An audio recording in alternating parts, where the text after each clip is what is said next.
I'd like to call the meeting to order at 6:11. And we'll start with the pledge. I pledge allegiance to the flag of the United States of America and to the republic for which it stands, one nation, under God, indivisible, with liberty and justice for all. Okay, I'll call the roll. Sally DeWitt, Present. Lorraine Humes, Here, John Anderson, and Jason Lindsay is absent. Okay, with that,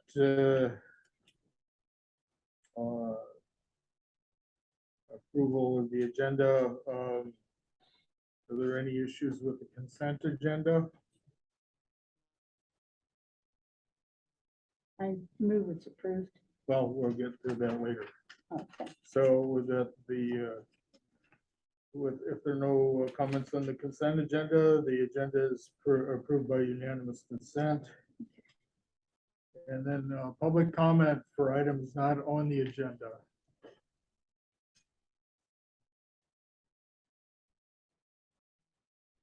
Don't see any hands up.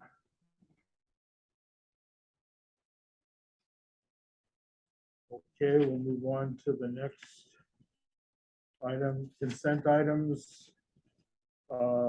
Since there were no items pulled from the consent agenda, the consent agenda is approved by unanimous consent. And with that, we'll go on to item G, which is a discussion, Lorraine, on the annual report. Yeah. In your packet, who's putting stuff up for me? Is it Helen or? Oh, okay. Would you put up page 15 of 78?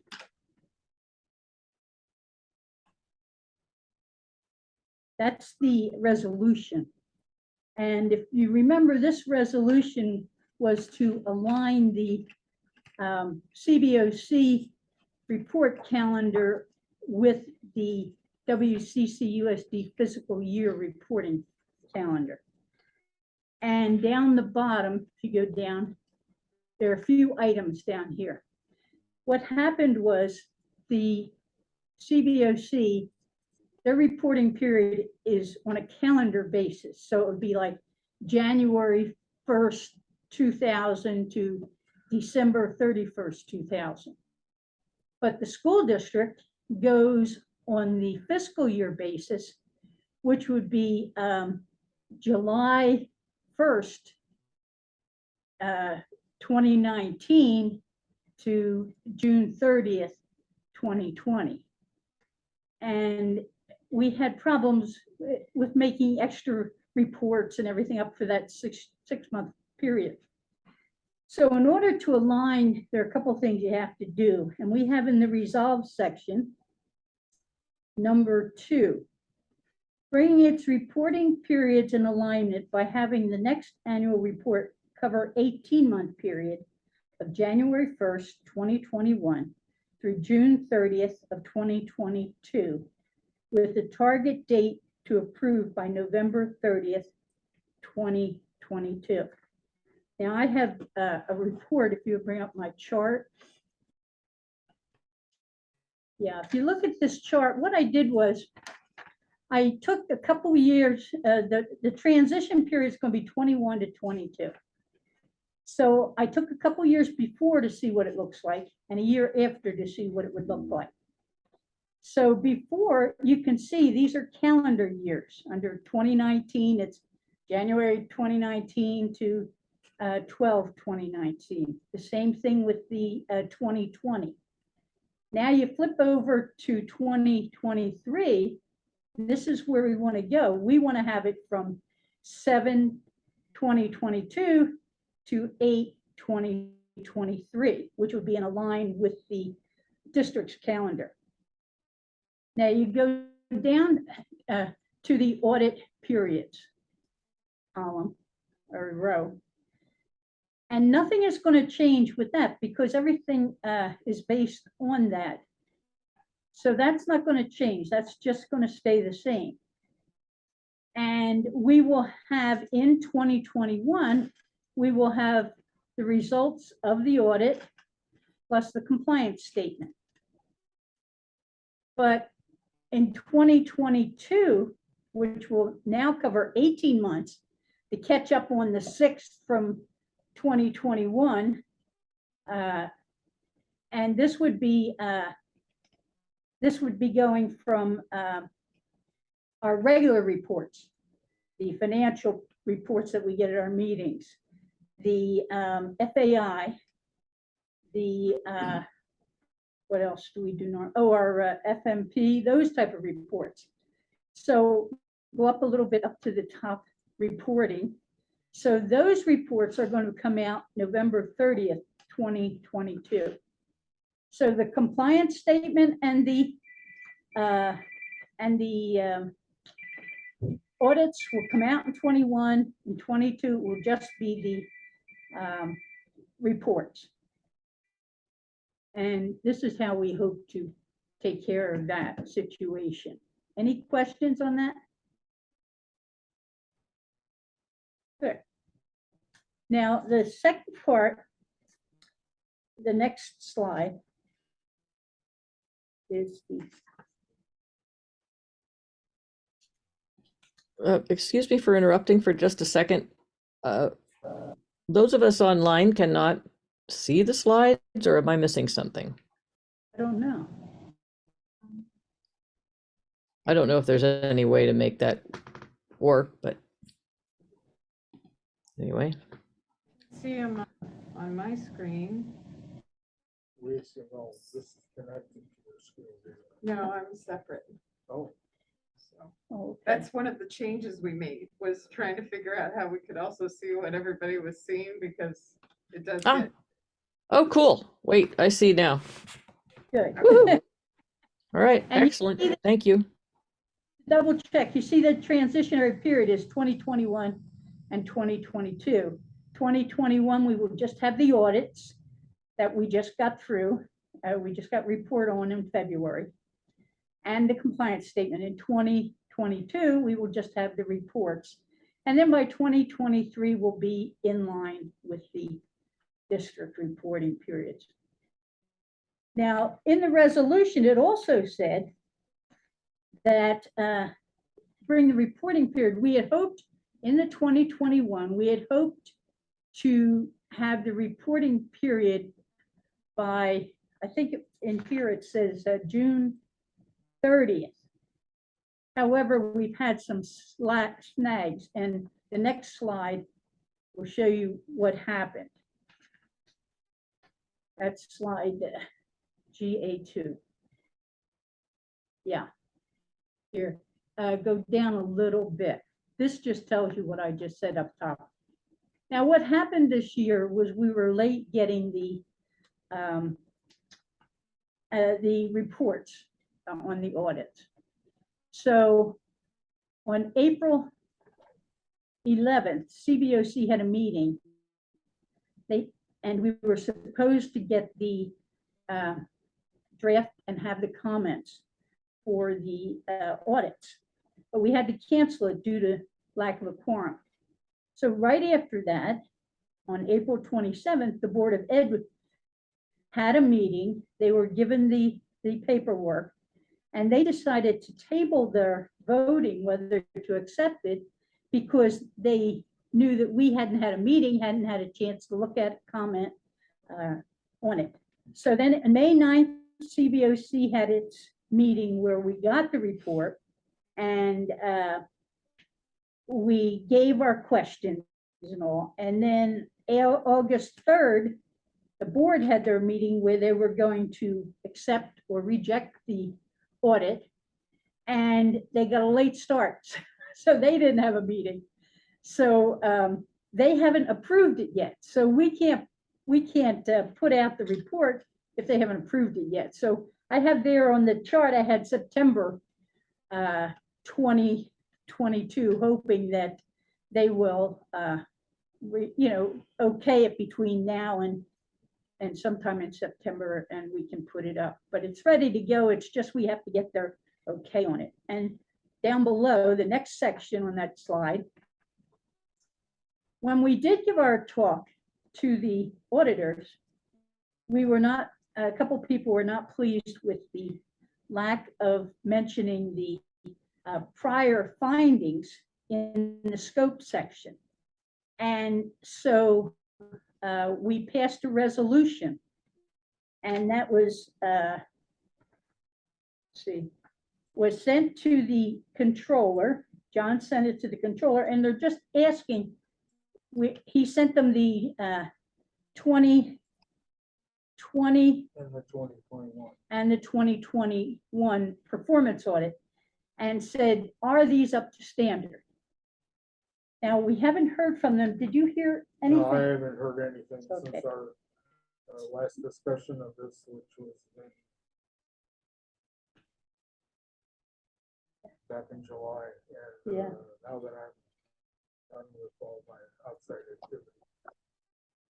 Well, I'll so, circle back with that. It might have, I don't think Tom has it either because he would have sent it on to, yeah, I suggest you write to the controller's office. just follow up on the. Yeah, letter because or they may whatever decide to do nothing with it. And No. we wouldn't know, we'd be waiting for it. that we So did. anyway, my suggestion is to, since the board has not accepted the report yet, just to let them know about it, this discrepancy. And one of the things I noticed was that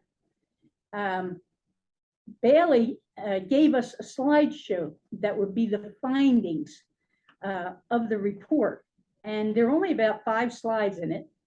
One of them was on the problem that we had. And if you, let's see if I, that is, let's see.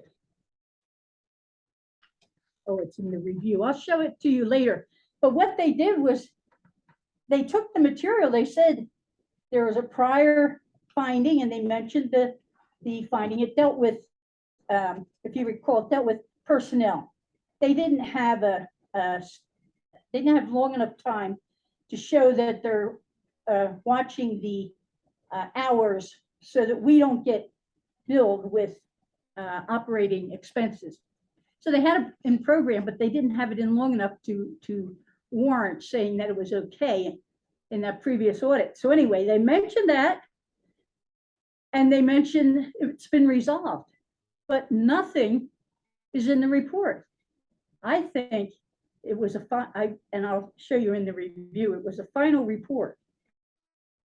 They got the comments, they put it in the slideshow, but they didn't touch the report. It would have taken 2 sentences, one in the scope and one, so it wasn't a draft report. Yeah, it was the final report. It was the same exact report that was handed into the Board of Ed. So anyway, I think we should write something up and send it to the board just to let them know about this. Now, John did send them a copy of the resolution, didn't you? Yes. Yeah, so they're aware of that.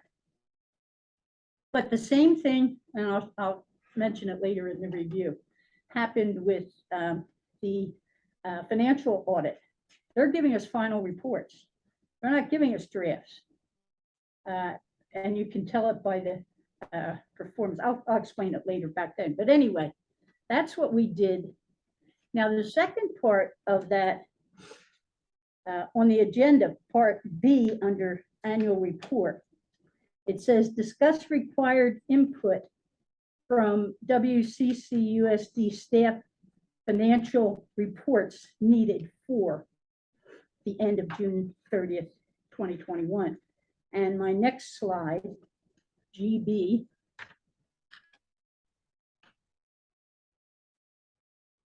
yeah, this first section just gives the transitional time frame. The second section down there is documents needed for the transitional report. If there's an asterisk, I already have it. So we've got the resolution, we'll be talking about that. We've got the final financial, we've got the performance audit, and the compliance statement will be easy to write up. So we've got everything that. Now for the 2021 reporting period, these are the financial statements I estimate we will be needing. The ones with the asterisk, I have the financial report for 12/31/21. I'll need it for the 6/30/22, and it's listed down there. And other reports would be, I'd really, since we haven't had a financial audit, a financial report packet since January of 21, I would like to have for this report the financial packet for the June 30th, 22. And for and then other documents would be, I have the bond sales, I know about $75,000. The tax rate we had talked about, we'll need that. And then the next page, these are just things I think we'll need. Oh, in the FMP, slide 5, it shows what has been completed, what has to be done yet on the as of 6/21. And the next bullet item is the 2016 FMP prioritization. In the last annual report, we talked about the process of the prioritization, but we didn't talk about the results. So that slide talks about the results of it. And then if we have anything on the FAI implementation reports. Other reports are ones that deal with the rest, our part of the report, so you don't need that. You can. So I would just interrupt you. So Sure. the items that we need from the staff are really things that would go on the list that Sylvia prepares. And I don't know where you stand on like the final fiscal year, the 6/30/20. Yeah, so this, due to the year-end closing, the 6/30 report, it's preliminary until they close the books, which we haven't quite done yet. But that should be available in September, Yeah, we're not going to get this out yeah. till November. pending, board approval. So what we'll do is we'll work with the business office, and then I can work with Sylvia to have these reflected on the records Yeah, well, log. the list of- So that we can make sure that we're tracking all of these items and checking them off the list as they're available. The important thing too is I think like John was referring to, remember, we would always get the January 13A report for the whole Mhm. year. So you're going to need that for the year and a half. It's on the list here. Mhm. So that'll have to be the one that, just because of the nature of this transition, that's the one that's gonna be there. Subsequent reports, we won't do that. We'll just have it for a You know, year. we just have it for a year. Mhm. Any questions, Sally? It's clear, and I appreciate the work that's gone into making this report. Okay. Sally, you don't have any? Anton? This is Anton Young here. I think it should be noted that when on August 3rd, the performance audit went to the school board, there was no disclosure by staff to the fact of the resolution adopted by the CBOC and the fact that the CBOC did not accept the report, and the fact that the CBOC felt that the performance audit report did not meet the generally accepted accounting standards. None of that was disclosed to the school board. And I think that is troubling to me, why staff would send that to the school board for acceptance without disclosing that, particularly when the school board on the original consideration sent it back to the CBOC because they specifically wanted the CBOC's comments. The CBOC provided comments. The staff never informed the board of their comments.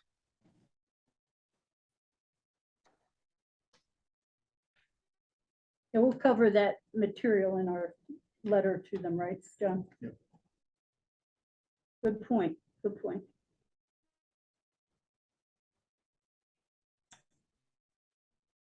Don? Thank you. These are two just procedural items. John, it is almost impossible to hear you. The audio is so low when you're trying to speak. But second item is on that transitional page that Lorraine had. Since that's going to be made a part of the permanent record and in the minutes of this meeting, perhaps before that becomes permanent, we can go back and correct the typos on there. Target is misspelled once, but it's not Eddie Bailey, it's Ide Bailey. In multiple locations. I'll send it to you by email, Dawn, if you. I don't need it. I'm saying make it before we make this part of the permanent record. Make the corrections and get it to staff so that you don't put in something that's got at least 4 or 5 typos in it on one table. That's my only request. Yeah, it needs to go in the record. That's Yes. important. Thank you. Do we have anything else on the annual report? If not, thanks. Mhm. Okay, now on to the major item of discussion. And that is the ad hoc committee's draft for the district's board policy citizens bond oversight committee BP 7214.2. You want to bring that up, Melissa?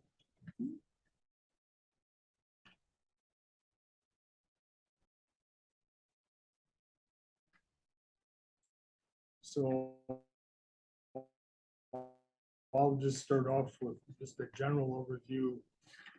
What this is it really, we started essentially from scratch, and we drafted this document. It's the board's policy, which they have to have a policy because they're responsible for organizing the CBOC and having the CBOC, and it pretty much reflects the ed code that grew out of Proposition 39, and it also has some of the items in there recommended by the grand jury, some of which were addressed before, but not. So. And Melissa, do you want to go through the procedure, some of the details that's when we met and how? So, yeah, thank you. Part of kind of the process that we went through, we started with the existing board policy and we broke it into all of its individual pieces. And then we had a spreadsheet that we were looking at that kind of provided the lens of what is the statute? Is there a statute associated with this? Is there a historical recommendation from the grand jury or from the forensic accounting investigation? Is there a published recommendation that relates to this item?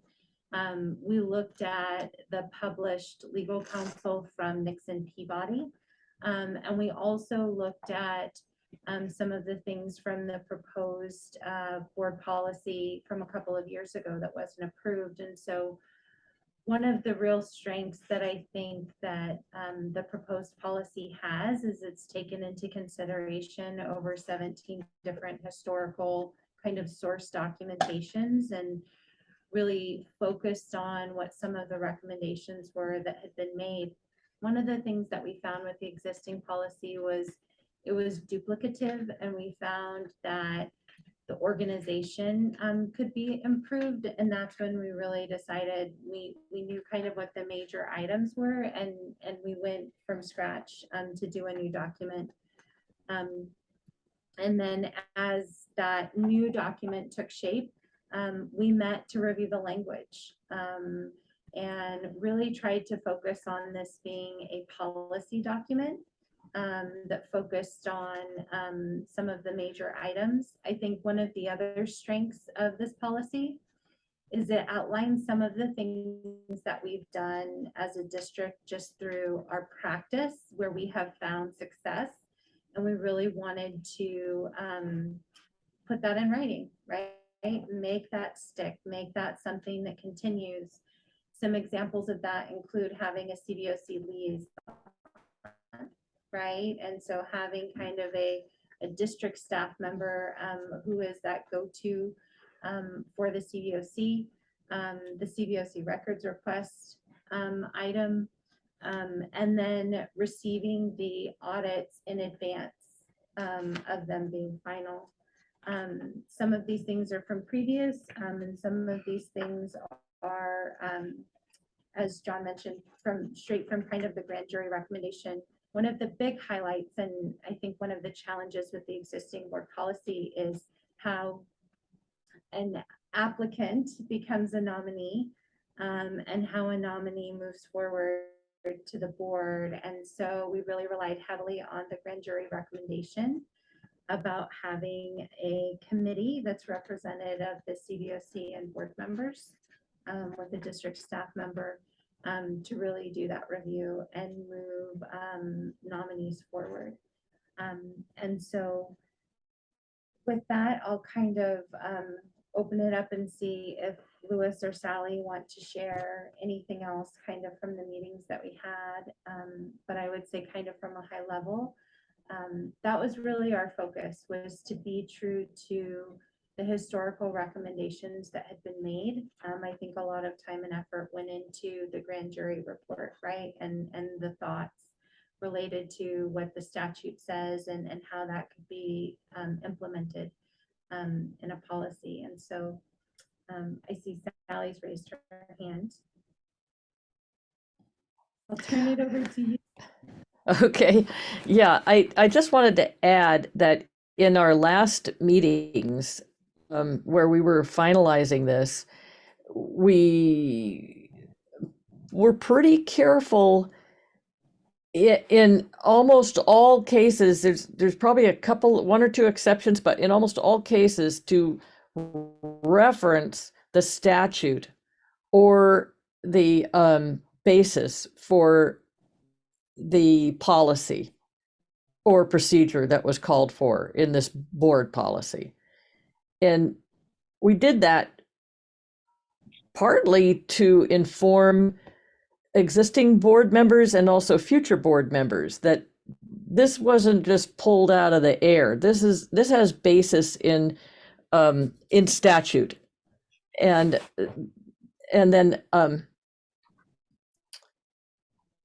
it was, from that standpoint, it was bare bones, so that it does allow for the CBOC to make its own bylaws for the operation of the CBOC.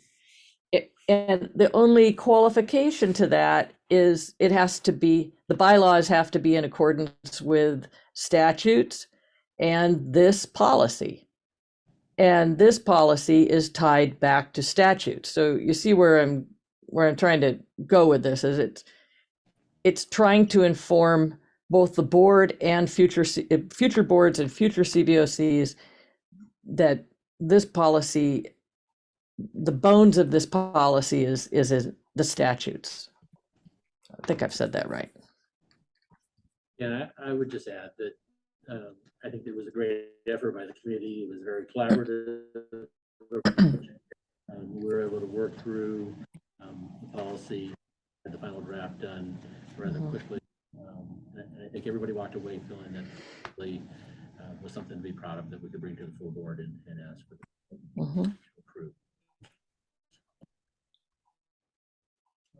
Also go to Lorraine next. Yeah, I pulled out the 2015 revision on gamut, and I compared the two, and I think you did take the best from that over. I think you did a very good job. I came up with a couple suggestions which I sent to you, so that you could look at it and comment back if you want to. One of the review items dealt with where's my, here it is. Most of them dealt with item It's under item 4, if you want to pull up 4. What is it? 4.2.2.1. Yeah. And it just said that, talks about the draft. Yeah, and here it says, let me read it. I can't read that. Let me read this. And it says that at the same time, the board and the CBOC will get a draft of the report so that they can comment and review it and comment. And as I said before, that did not happen this time. So I delved a little bit deeper. And I looked back at the previous ones. And I noticed in the, where is it here? From the notes from Don, on the 3/9/2020, he made comment on it. And his thing was to Christy White. Why is the name of Christy White not found anywhere in this draft financial audit? And I think because it was a draft. That's why they didn't put their final name on it. So if someone would add something, they could say, well, that's not ours. You know, that was the draft. They would know. Now with Moss Adams, his group, they put draft in the title. And they put a watermark on the first page in our agendas. I do a lot of looking in the agendas. For the agenda packet 3/8/21, the performance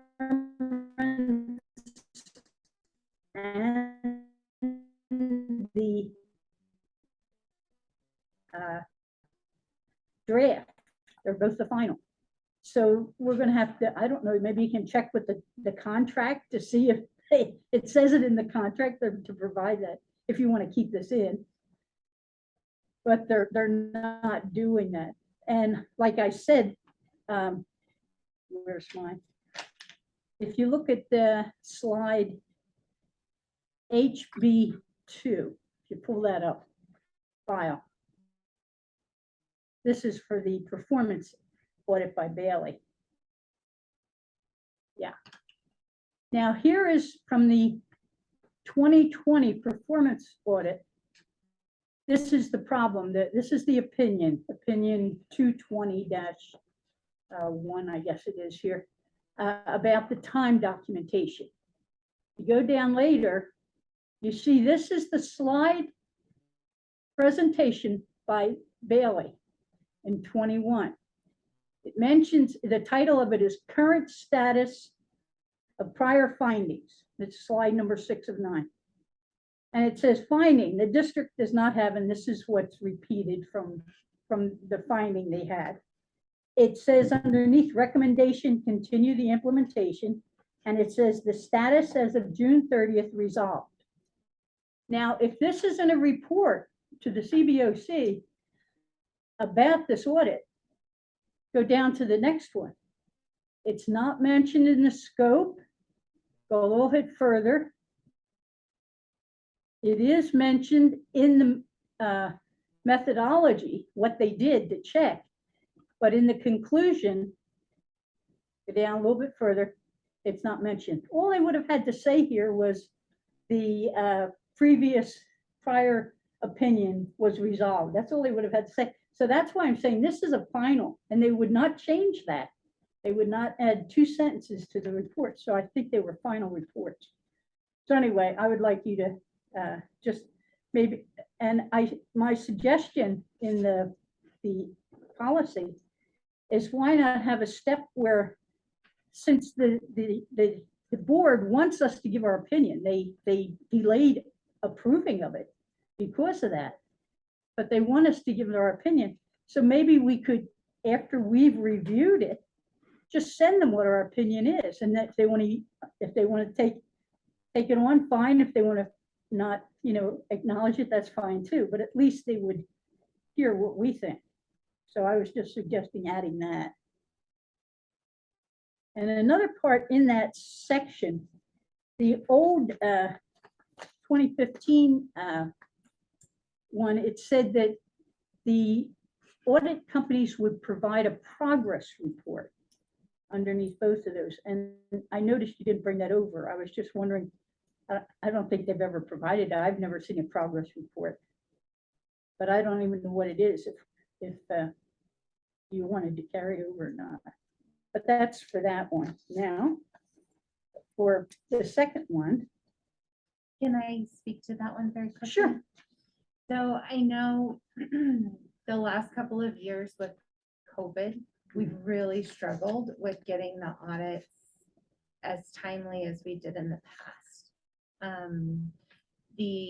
Typically the district-wide financial audit is due December 31st, and then our bond performance and financial audit are due March 31st. I know I can say for sure at least one of those years, I know the district-wide financial audit got an extension.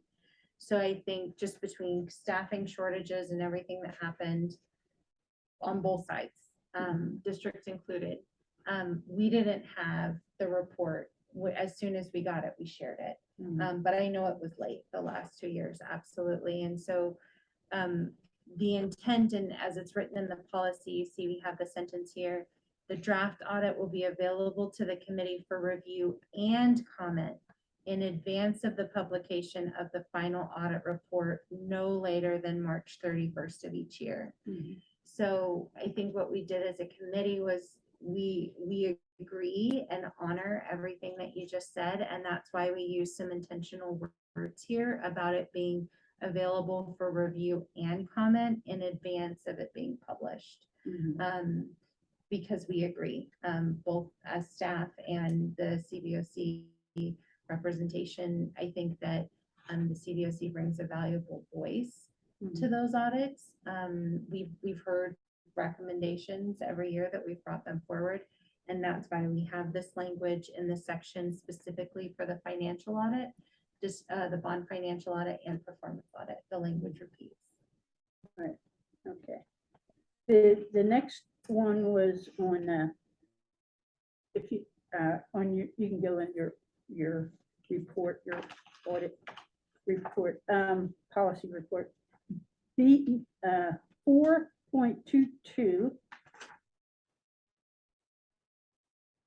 Yeah. And I'm just stating that at the beginning of that, in the ed code, it says they have to 30-day period. So I was just thinking of adding that to that statement. 152.80, I think what I sent you the. Well, and as Sally had shared earlier, it was our intention to name the statute when there is statute to ensure that future CBOCers and staff members and board trustees would understand that that's statutory and must be included. And so I think that your recommendation is in line with kind of what our intention was, adding the reference there as it relates to that code. Yeah, and then on 5.8 or 5.3, I'm sorry, it's just a typo in the sentence that begins with term. Can I interrupt for just a quick second and ask a clarifying question about this last, the 4.2.2.2? Melissa, I wasn't sure if I understood what you said, which was there is statute that determines that. Is that correct? And so your the change to this particular paragraph would be to add that reference, that statute reference. Is that what you said? Yeah, I'd still like to see the 30 days because you But did. hang on just a second. I didn't get the answer to that. Melissa, are you nodding yes, or I've got it because you're very small. I'm so sorry. Absolutely. That I was Okay. intended. So, okay, I understood that correctly then, that you were going to add a statute to that. And does the statute call for a particular time, like 30 days? read it to you if you want it.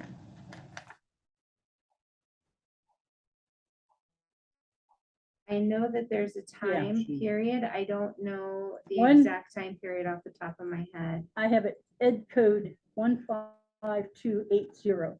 I sent you this, and in number 2,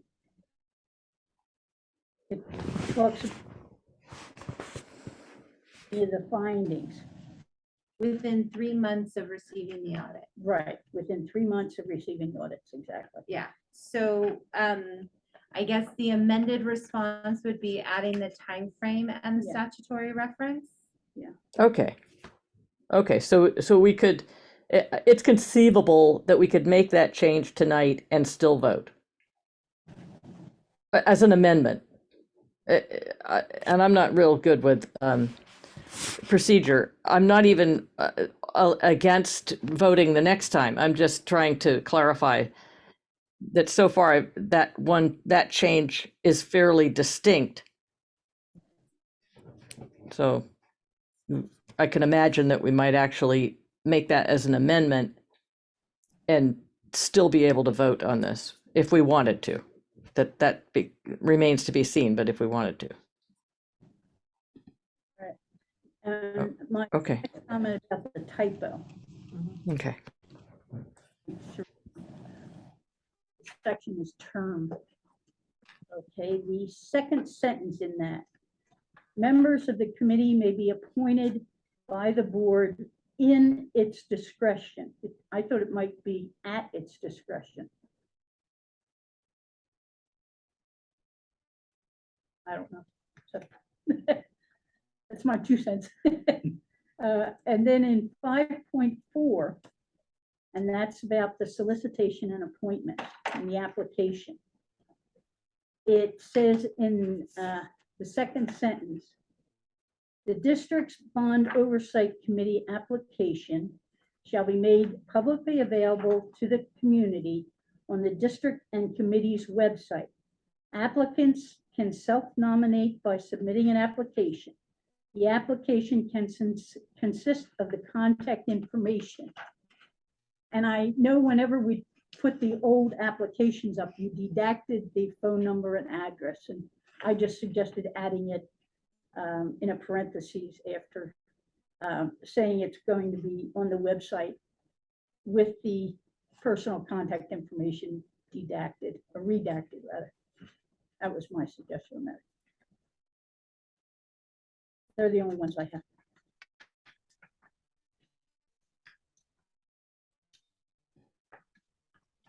I have a comment on that. Go ahead, Sally. Okay, my comment is that my understanding is that sentence that says the district's bond oversight committee application, quote, application, will be made available to the community. That's the blank application. It's not the, Oh, the filled out application. It's just, I, as a community member, can go on the website and find the application. I can self-nominate by submitting an application, which would consist of contact information, blah, blah, blah. But the filled out application is not the thing that's available on the website. I misunderstood that. I That's thought that's what you were talking about. Okay. That's fine. I just didn't want the personal information out. That makes sense.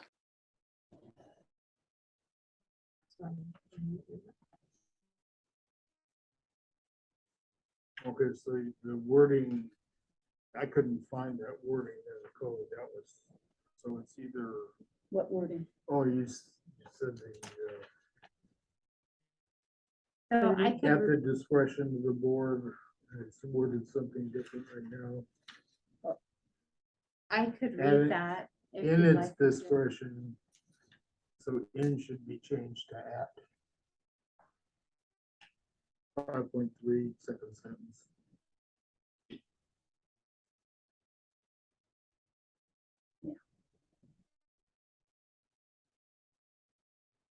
I thought perhaps that was in the code, but But again, if we had any intention of voting on this tonight, we could add that as a second bullet item to an amendment. Right? Yeah, I don't find that coming directly out of statute. I think that was just the way that it was worded. So, believe it was drafted that way to say that it's in the CBOC's discretion. I, you'll have to forgive me, I'm not an English major. So open to the committee on that one, but that's why it was drafted that way. Well, the way it's written, it looks like it's at the board's discretion. Yes, that is correct. Oh, okay, because you had said that something about the CBOC discretion. What if you just took that out? Would we still be according to code or statute? That does come from statute, though. Somewhere. The question of discretion comes from statute? No, the appointment. Yeah, What Sally is saying, if you took out in its discretion. right. Just remove that. That is, without in its discretion, it's a direct quote from,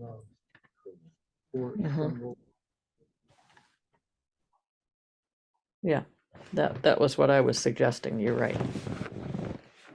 Those 3 words and a comma. I'm doing a quick word search through the statute now to see.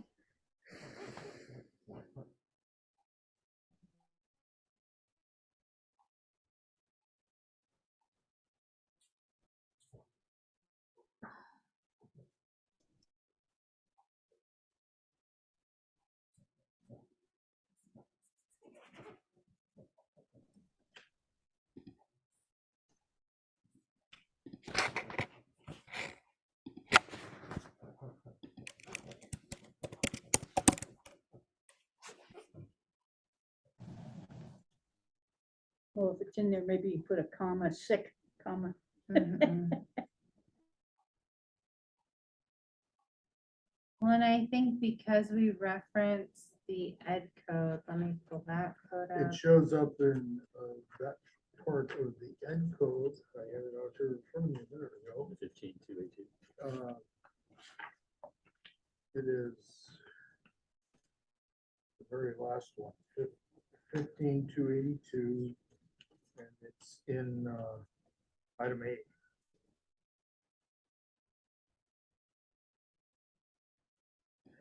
And also item 4 at the end.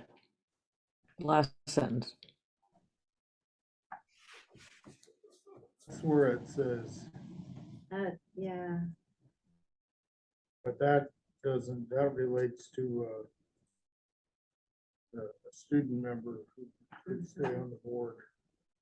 Yep, right. Doesn't apply to us.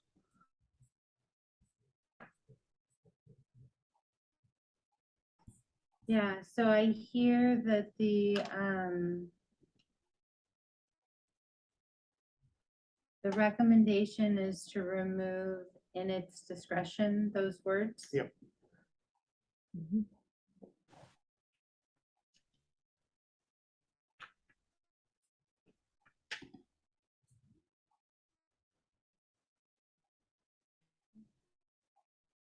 Thank you.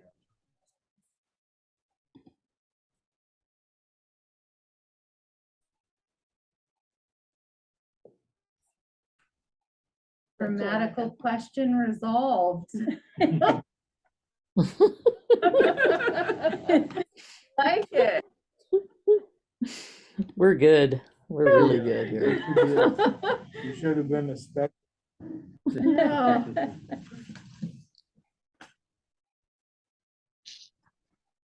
Okay, so Lorraine, you don't have any more No, that's all I have. members of the committee, or open it up to the public? Okay. All right, so who do we have? Don. Thank you very much. I emailed these initial comments to CBOC members last night, but I'm repeating them now for the record, and there've been a few changes. For 2.5 years, the CBOC worked with the district staff, the superintendent, and the public. Sorry, I got to scoot something over. and the public at publicly held meetings to come up with changes to the board policy that covers the Bond Oversight Committee. Everything about these negotiations was public. Even when, as the CBOC chair, I met with staff to discuss minor tweaks to the proposals, it was always brought back to the CBOC at a public meeting for discussion before moving forward. About a year and a half ago, the Facilities Committee started working with the staff to come up with their own set of proposed amendments to the BP, but these discussions were conducted in private. At a Facilities Committee meeting, it was suggested that some of the most experienced people, a group of 3 persons with a combined 52 years of experience with the bond program, be invited to provide input, but the Facilities Committee chair made it crystal clear that no one outside of his group would be allowed input into these discussions. When the facility all of these negotiations with 2 CBOCers speaking for the CBOC and the public. Once again, the public was excluded from knowing anything that was going on with these negotiations. The offer was made, again, for people with vast knowledge and experience to assist, but this was denied. In the subsequent 14 months, nothing has been brought forth for the CBOC to discuss or for the public to even be made aware of. And now we have a 68-page presentation tonight. One of the CBOC agenda items calls for the CBOC to vote to accept these proposals and send them to the board, where the public will have even less of an opportunity. Thoughts? With the CBOC now consisting of only 4 members, a vote of 3 will suffice to accept this draft board policy. Considering that 2 members of the CBOC are the ones responsible for drafting this new set of rules, it would be a safe bet that two of the 3 requisite votes are locked in. Has any of this been discussed by the ad hoc committee with anyone else on the CBOC outside of a public meeting? That would, of course, might be a Brown Act violation, depending on the size of the CBOC when the discussion was held. Until the other 2 members of the CBOC and the public have a chance to hear the presentation tonight, it would be difficult to have a discussion between members of the public and members of the CBOC, members of the public and staff, and even discussions between members of the public and members of the board. The board policy is something akin to a constitution, and amendments to such an austere policy to have what may be a lengthy and complicated presentation and then go straight into a vote might be premature. I recommend having the presentation, take questions, and host a discussion and bring it back at a later date after everyone has had a chance to digest it, discuss it, and give it its full consideration before bringing it up for a vote. If this draft is sent to the board, the public will have even less of an opportunity to voice their concerns. How is the public supposed to comment on a 68-page presentation in only 2 minutes? And with that, there's no back and forth discussion. It reminds me of when the board presented which included 112 recommendations and gave the public just 90 seconds to comment. It was a joke of democracy. And as for the new comments, as for this draft proposals, these are not amendments to the existing board policy as much as they are an almost total rewrite. As such, this requires not just a careful examination of what's included, but also what has been excluded. This requires a tremendous amount of time and effort. This is yet another reason why these should not be voted on tonight. Keep in mind, we've only been given a couple of days on this. Under sections 4.2.2 and 4.2.3, the audits. This is a section where it should be more fully spelled out what the audit should look for, especially the performance audit. The board should have been paying more attention to the CBOC when they were bamboozled into allowing bare bones audits that merely gloss over some areas that they should have looked at more closely. With our current performance audits, they don't even talk to the members of the CBOC. This used to be a major part of the process where instead of learning everything from the people being audited, the auditors might learn which rocks to turn over to look at things more closely. Once again, it's not what's included in this draft set of board policy. It's what's been left out. Under section 5, some of the things that jump out at me include the CBOC members to actually reside within boundaries of the WCCUSD. Even previously with the mandated positions, there was nothing that required any of the mandated representatives to reside in the district. Under section 5.3, this group has taken it upon themselves to restrict past CBOC members from being considered until they've sat out 2 years. This is not the practice up and down the state, and the courts have not required this. Best practices up and down the state is that a reasonable amount of time must pass, and this is a time period to be determined by the board. We have used our own independent legal counsel to give us an opinion on that. That's what he said on that. Section 5.4. the word is may, or phrase is may solicit for new members. Shouldn't this have a little bit more teeth and read shall solicit? The way it is right now, nobody actually has to go out there and look for new members. Maybe that's why we've only got 4 right now. Section 5.4.1. Instead of the board or even the facilities committee made up of board members deciding who shall be considered to serve on the CBOC, this section now places the decision solely in the hands of the CBOC chair and or the facility staff person. Everything about this is bad. That's the initial screening process, filtering process. We have something similar to this right now, and this was the reason why Anton Younger's application has sat on the shelf for the past 23 months, why Guadalupe and Lana's application has sat on the shelf for the past 19 months, why Tom Panis's application sat on the shelf for about 15 months. Someone is preventing the board from being, much of my application for the past 15 months. Someone is preventing the board from being allowed to even consider these applications. And this verbiage will continue that process. Let's not forget that the purpose of the CBOC is to look over the collective shoulders of the board members and district staff. And here we have rules that allow staff to filter who will be allowed to look over the shoulders.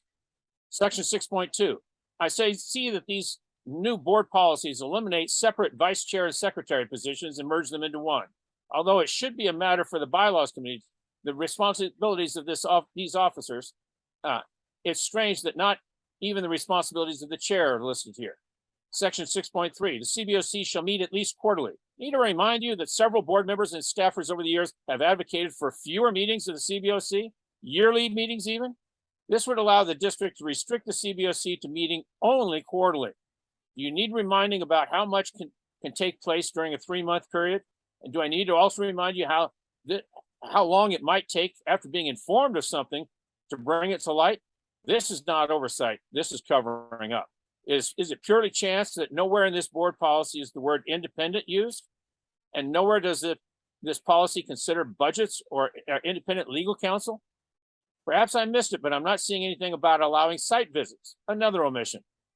And is it purely an accident that there is no mention of the twice yearly joint meetings between the CBOC and the board? Yes, we all understand that some members of the board would rather the CBOC simply vanish and leave them to their own devices. But these joint meetings are a critical tool used for the elected board members to have open discussions with the appointed members of the public, charged with ensuring that the $2.4 billion bond program funds are being spent in a manner prescribed by law and following the desires of the people who get to pay for these bonds for the rest of their lives. I need to remind everyone here about the last joint meeting where there was nothing joint about it. The board president made zero effort to set the agenda. District staff decided which proposed agenda items would be discussed and which were to be left off of the agenda.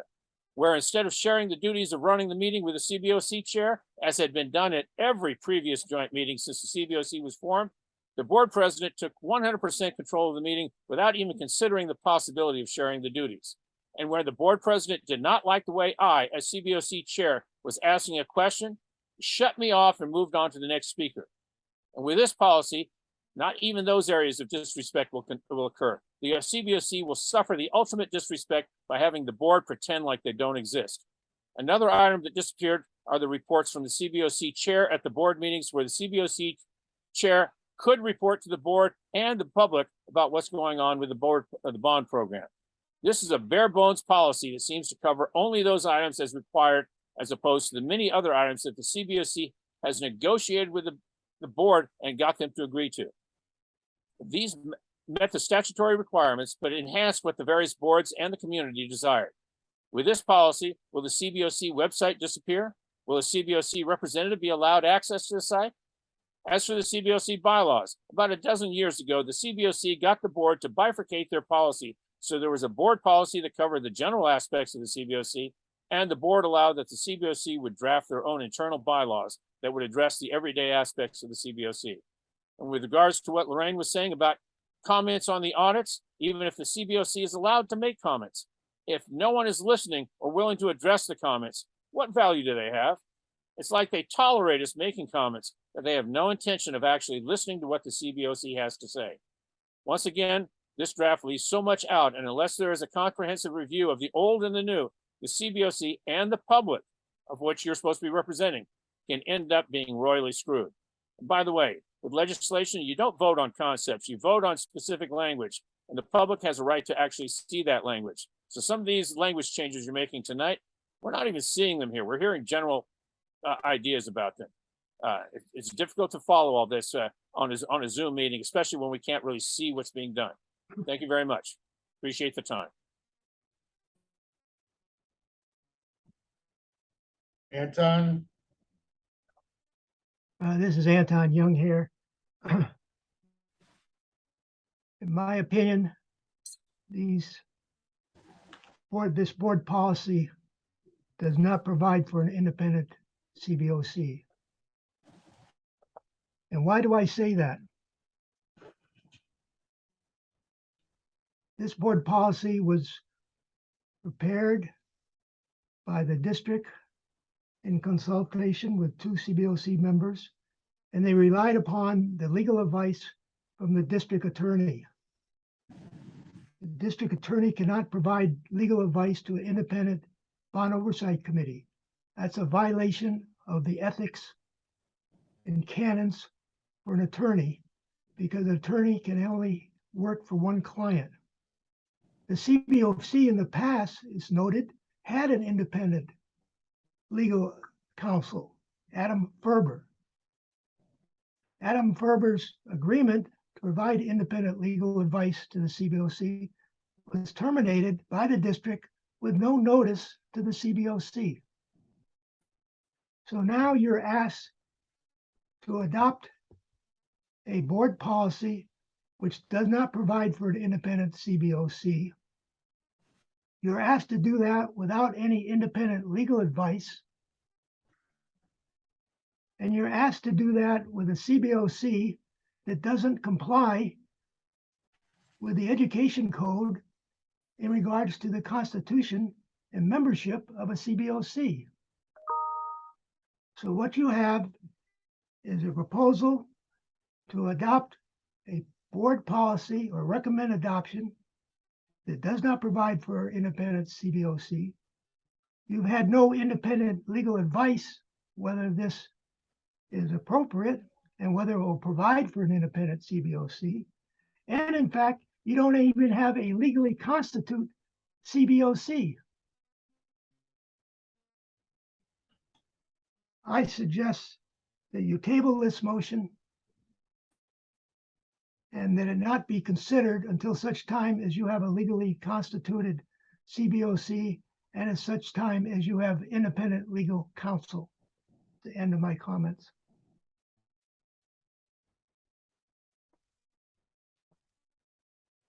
thank you. Any other comments?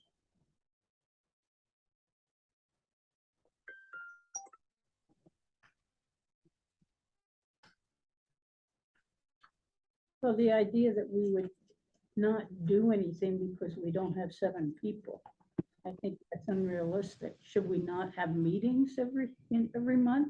Should we cease to exist as a committee because we don't have 7 people? You still have to go on with the work. Sally also has her hand up. Sally, Yeah, these are,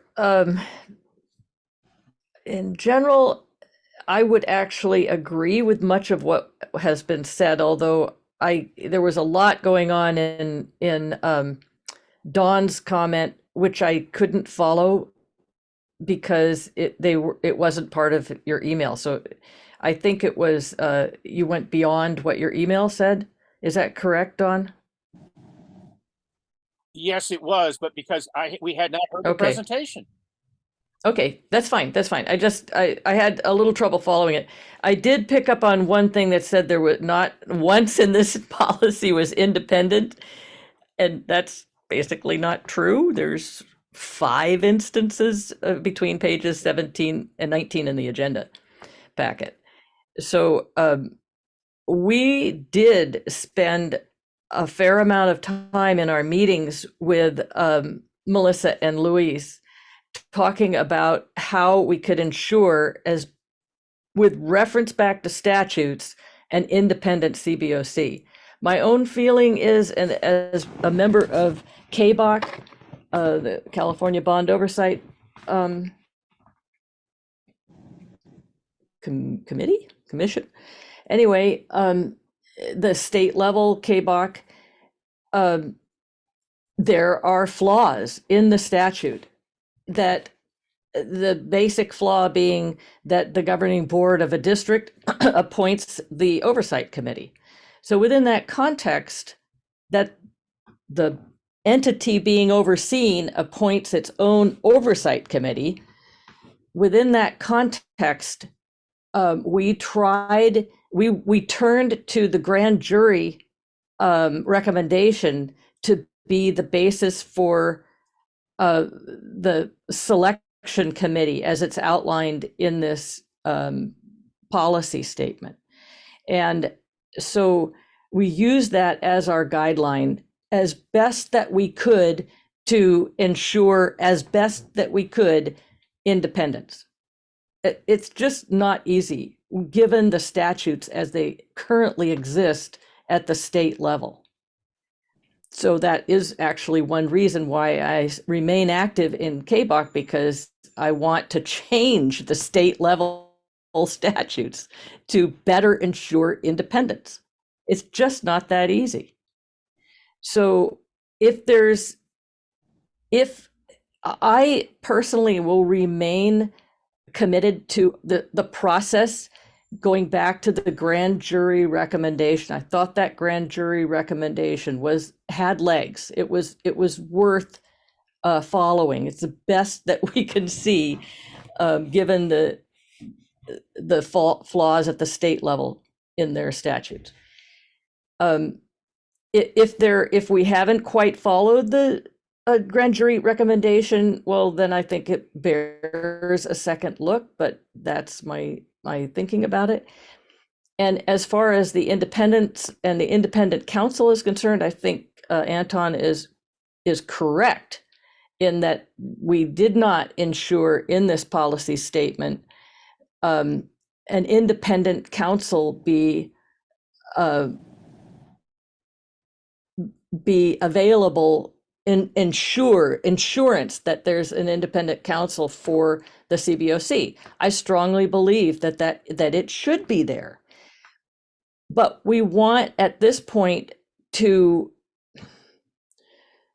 well, first of all, there was no, as far as I knew, there was no counsel from the district regarding this. And Melissa or Louise can confirm or that. So I don't think that there was that we were listening to counsel from some other source when we considered this. The four of us just considered our own counsel, and we left out the policy that the CBOC would have independent counsel. It's not a denial of independent counsel, because it says that the district will provide what the committee needs, what the committee being the CBOC needs. If we got to the point of needing independent counsel, the CBOC would go to the district and say, under that policy, we need independent counsel. The board would say at that point, yay or nay. And it's not also something that can't be put into this policy by future CBOCs. It's not perfect, but this is what we came up with at this point.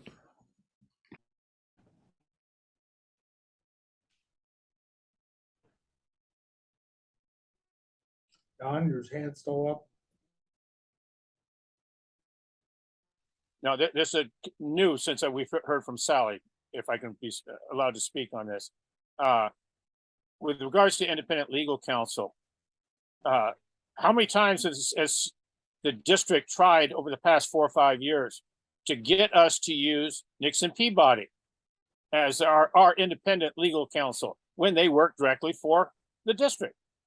There's nothing independent about that. So having the district provide us with what you need, that to me, that Nothing says that they have to go with independent, just because you ask for independent legal counsel, doesn't mean they have to provide it.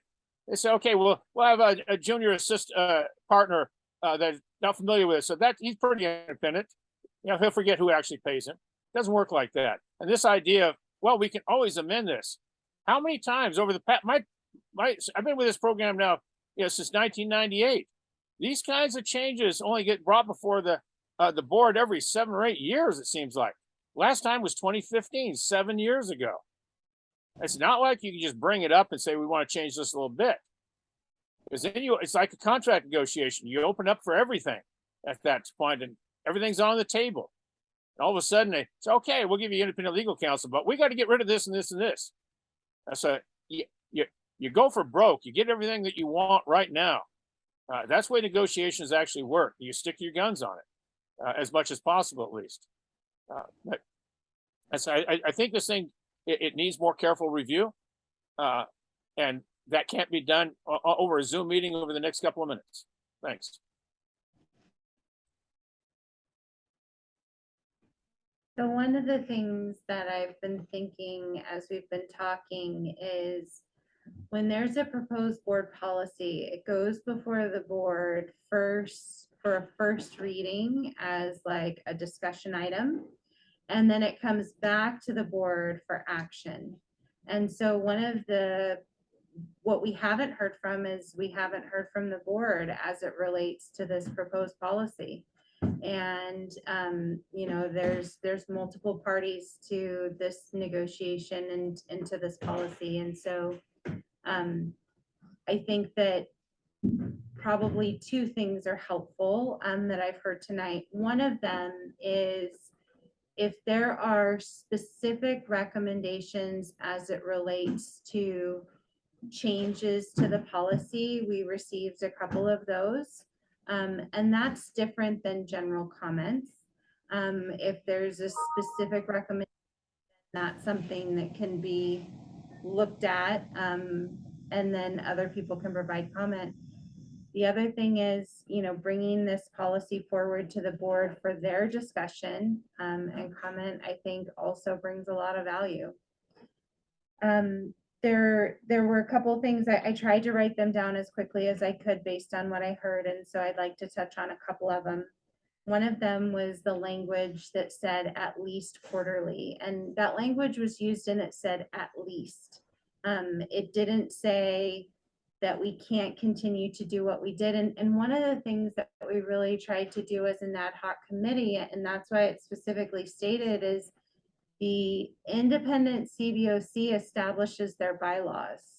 So if the bylaws say that we're meeting monthly, which is something that we have done as long as I've had the pleasure of serving in this district, then staff is here by statute to provide the assistance. And that's what we would do. And so we weren't trying to say that we'll only meet quarterly. That was not our intention. Our intention was to make sure that the work is important. And you're right, it's hard. If months go by without having a meeting, what do we do? And so we thought it was really important that the policy set a minimum. And we also thought that while some things aren't specifically stated in the policy, it was because that was to create the space for the CBOC bylaws, which is something that would be independently done by the CBOC. And so it wasn't to remove it from the policy from the standpoint of taking it away. It was trying to create the space and the flexibility to support that independence of the bylaws. And, you know, one of the other things that I heard was related to legal counsel. And, you know, we spent a lot of time talking about it. And one of the things that we know is sometimes the technical assistance, like a Brown Act committee training, right, that could come from legal counsel. But in that instance, right, it's a Brown Act training, right? And so that's the technical assistance and the training that the CBOC is asking for. And that's something that could come from counsel. I know as staff, we attended a training. If the independent legal counsel is as it relates to the belief that there is waste or fraud, et cetera. Mr. Youngher is absolutely right. There is the ethical codes that are required that, attorneys take an oath.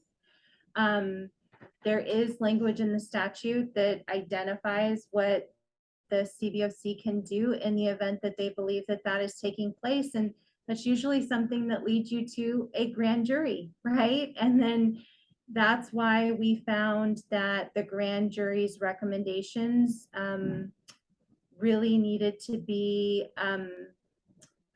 an articulated voice in our consideration of the policy. And that's why we really relied on their recommendation, because the grand jury is a body of people who sat down very independently outside of the district, took in information, looked at statute, and then made recommendations. And we thought that, that is really ultimately like the implementation of what the statute provides for and guidance that we should really try to follow in our policy. And that's why we put it together that way in terms of the membership committee.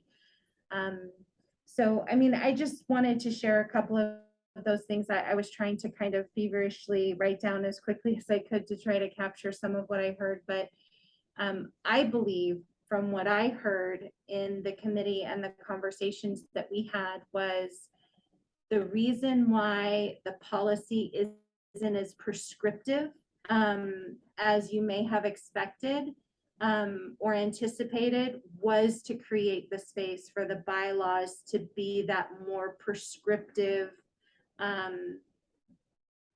language that would be independently, developed and approved by the CBOC. That So was- I hope I That am was the representing intent, that well. because the bylaws will be where we'll set meetings, hierarchy, positions, the chairperson, co-chair, Roles. secretary roles, what they do.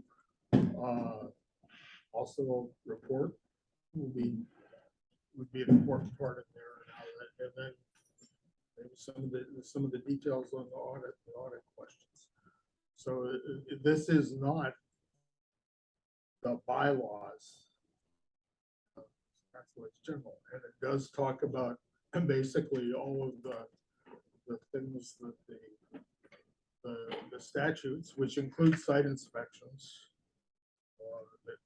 that this is what we're authorized to do, and then you go and if you're flesh it out in the bylaws and any if you need a set of operating procedures, you won't. That's but this has got, it's right up front, 4.1, the bylaws.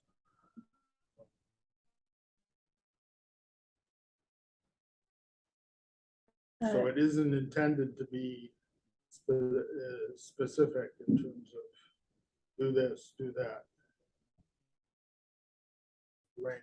Oh, Don had mentioned something about the document going from 68 pages or something. I went on Gamut, which has the 2015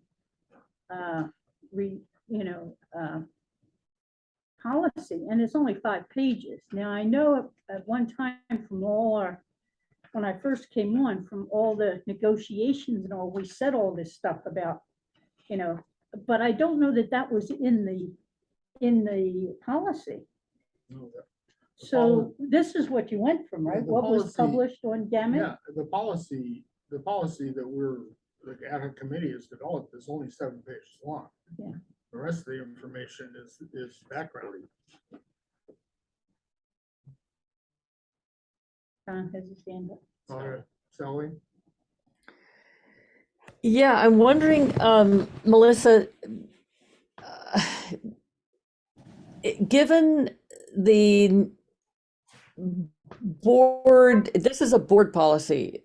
It's not the bylaws for the CBOC, et cetera. It's board policy. So obviously the board has to consider it and vote on it as you thought out loud here. And so does it make any sense to put this before the board before the CBOC has, such as it is, has said, has voted on it in terms of, a resolution to approve the wording as it is, or should it go to the board it's in a sort of draft form, and then see where it goes, which would, I mean, the benefit of that would be, as I think it was both Anton and Dawn have said, they'd like more time to look at this. I think Dawn made a statement, for example, that the joint committees were not seen that. So what process do you think would be reasonable under these conditions? That's my question, and I do see Dawn's hand, so I'll ask my question and then put myself on mute. Thank you. Well, I would just say, Sally, I believe that the board would like to see some opinion from the CBOC or recommendation from the CBOC when we bring this policy forward. Which is, they've asked about the audits and the opinion. Has the CBOC reviewed it? They would like to know, has the CBOC reviewed this?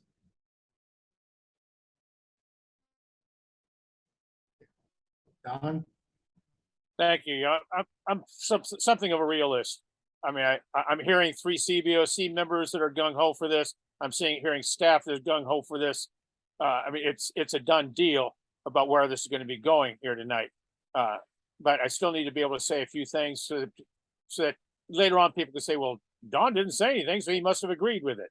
But with this idea about the bylaws only apply to the CBOC members. They have no effect on the board or the district at all, as opposed to a board policy is actually supposed to be followed by both the board and the district.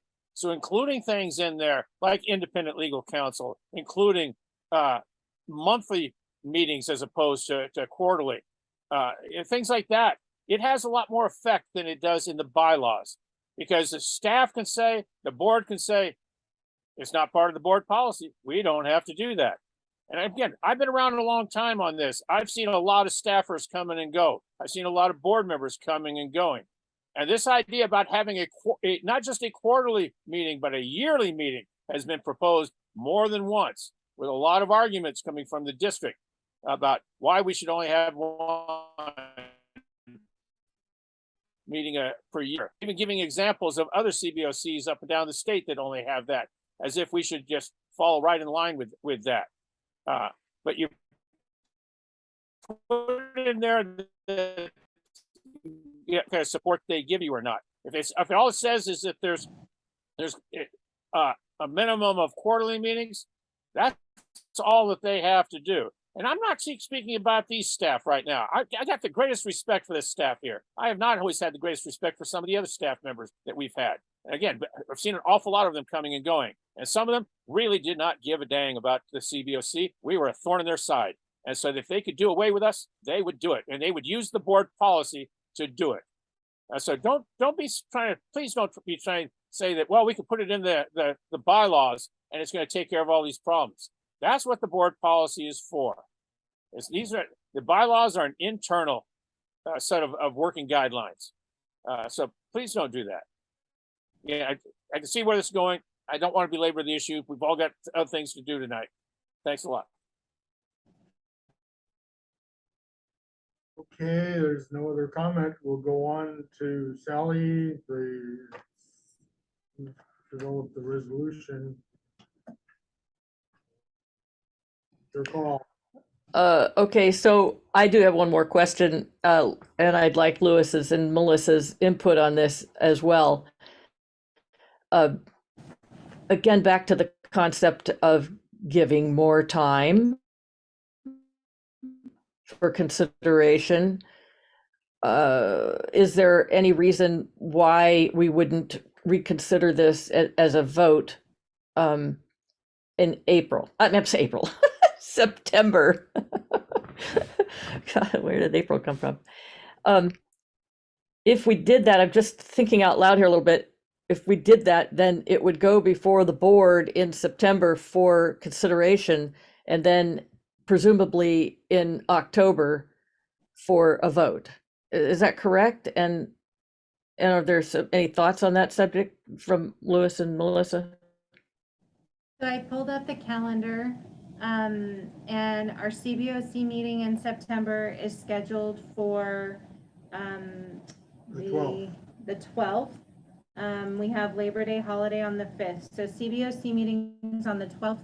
The board meetings are scheduled for September 7th and September 21st. So if we wanted to revisit the policy at the CBOC meeting on September, next board meeting would be September 21st. One of the things that I think would be really important would be to come up with a way to gather the public comment so that when we come to the meeting on the 12th, we can share the recommended languages or the revisions, and then maybe, as was recommended in tonight's meeting, do some of that work live here on the screen so that we could see the edits and the proposals, and then there could be votes on if we're amending that language, adding that language, etc.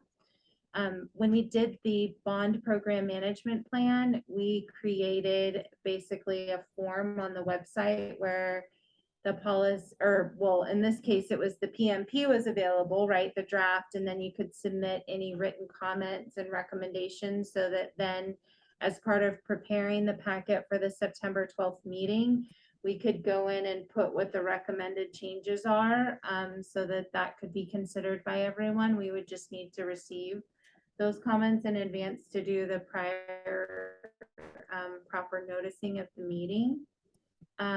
So I mean, I think that trying to take it on the 21st though and meeting on the 12th is tight. Our agendas are due the Friday before, and while we make changes and try to hold off for agenda review sometimes, I would say that it would go to the meeting following that. which would be the first meeting in October, which is scheduled for October 5th. And then the second hearing would be October 19th. So I think, Melissa, what you're saying is that we would create a track change document, so-called, from this document Yes, that's live in the September 12th, leading up to September 12th, and then if necessary on September 12th, yes. live, It would be, which, yeah, we could then vote on September 12th. I was gonna say the other option would be that the public comment get gathered, then it goes back to the subcommittee to work on the language change if there is language back. So you're not trying to do that all. Sure. That's, you know, probably, Melissa brought it up first. If we can go post the document, maybe with, anyway, post the document, solicit comments, have them do a week before, before Labor Day. Yep. When's Labor Day? It's the 1st or the 5th? It's the 5th, so it's the first Monday of September. If we have all those comments, then we can work on addressing that. Can we do that? Well, we only have 5 days, so. So maybe if we made the comments due by the end of the month, August 31st, Yeah. that's kind of a good, because that then gives us September 1st and 2nd are the Thursday and Friday before Labor Day. And then the posting for the September 12th meeting, we would need to complete on the 9th. So I can post it. We'll create the form to collect the comments. I will provide the materials that we've received and it, you know, leading up to today's meeting. And then post when the comments are due, and then we can schedule a meeting, and then we'll post this for the September 12th meeting, CBOC meeting. So to implement this as we're moving here at this meeting is, I think do I remove the resolution, or there's no motion to approve that resolution, and so it dies for lack of a motion? We just move on? Is that right? Table it. Oh, okay, we table it then. And Lorraine may have a comment on this. I think I would, if people are sending in comments, try to send your references with it. So it gives it more power. You mean the statute reference? Is that what you meant, Lorraine? I think she's nodding. Yeah, She said she's yes. agreeing. Okay. Thank you. You wear a mask to have your voice picked up. Just for clarity on the two comments that were made tonight, when you're tabling, do you want to also make those adjustments before it's posted? I think we'll just gather those. Those I think with we'll the just stays gather, with the Yeah. we'll just gather Okay. them. They may be, when we come with track changes, Mhm, certainly those two will be in the track, included. Okay. track changes mode. And then anything else that we, the committee elect to Mhm. change the document.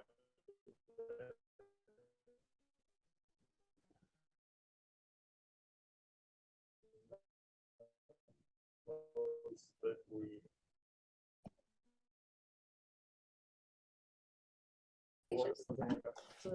Okay, And I would like clarification that we are going from the gamut online revision, right? That's what we're working from?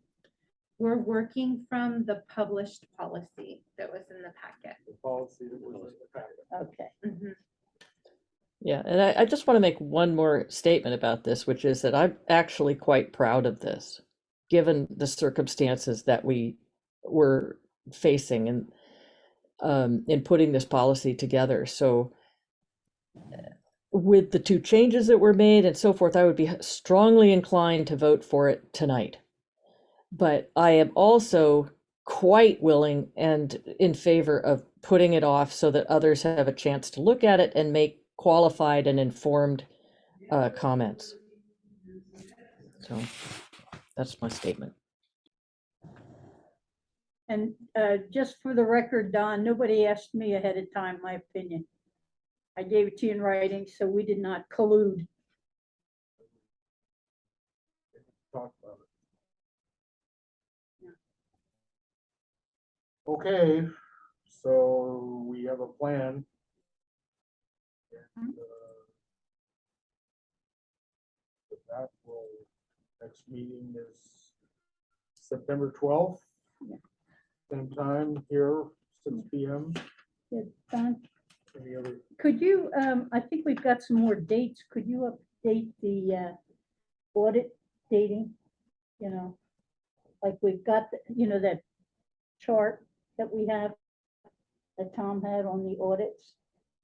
okay, why don't you and I talk about that Okay, sometime this week? And with that, if there are no other comments, we'll adjourn by unanimous consent. Good night. Thank you all. Thanks, Sally.